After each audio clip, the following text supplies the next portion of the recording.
അടുത്തിടെയായിരുന്നു നടൻ വിശാലിന്റെയും നടി ധൻഷികയുടെയും വിവാഹ നിശ്ചയം കഴിഞ്ഞത്. ഏറെ നാളത്തെ കാത്തിരിപ്പുകൾക്കൊടുവിലാണ് വിശാലിന്റെ വിവാഹം. 16 വർഷത്തോളം ഇരുവരും സുഹൃത്തുക്കളായിരുന്നു. പക്ഷെ വിവാഹം ചെയ്യാമെന്ന തീരുമാനത്തിലേക്ക് ഇരുവരും എത്തിയത് ഇപ്പോഴാണ്.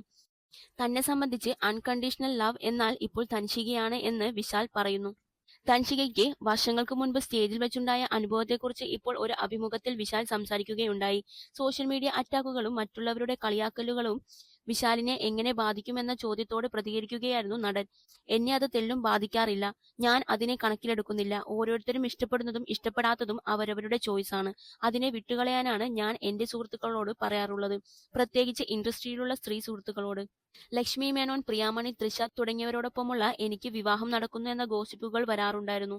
ഞാൻ അതൊക്കെ തമാശയായിട്ടാണ് എടുക്കാറുള്ളത്. അങ്ങനെ വാർത്തകൾ വരുമ്പോൾ ഞാൻ നായികമാരെ വിളിക്കും. നമുക്ക് വിവാഹമുണ്ടെന്ന് കേട്ടല്ലോ, അറിഞ്ഞോ എന്ന് ചോദിച്ചു ചിരിക്കും. അത്രയേയുള്ളൂ. സോഷ്യൽ മീഡിയയിൽ മാത്രമല്ല, അല്ലാതെയും ഇത്തരം വിമർശനങ്ങളും കളിയാക്കലുകളുമെല്ലാം നമ്മൾ നേരിടേണ്ടി വരും. ധൻഷികയ്ക്കും അത്തരം അനുഭവം ഉണ്ടായിട്ടുണ്ട്. ഒരു പൊതുവേദിയിൽ വെച്ച് ചിമ്പുവിന്റെ അച്ഛൻ ടി രാജേന്ദ്രൻ സർ ധൻഷികയെ അപമാനിച്ചിരുന്നു. അദ്ദേഹത്തിന്റെ പേര് പറഞ്ഞില്ല എന്ന് പറഞ്ഞാണ് കളിയാക്കി സംസാരിച്ചത്. അന്ന് വേദിയിലുണ്ടായിരുന്ന വെങ്കട് പ്രഭുവും കൃഷ്ണയും എല്ലാം ചിരിച്ചുകൊണ്ടേയിരുന്നു. അത് ധൻഷികയ്ക്ക് വലിയ സങ്കടമായി.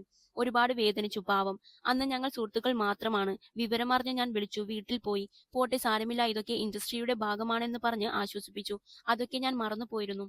ഇപ്പോഴാണ് ധൻഷിക പറയുന്നത്, അന്നത്തെ അവസ്ഥയിൽ എനിക്ക് ആകെ ആശ്വാസമായി വന്നത് ഞാൻ മാത്രമാണെന്ന് വിശാൽ പറയുന്നു.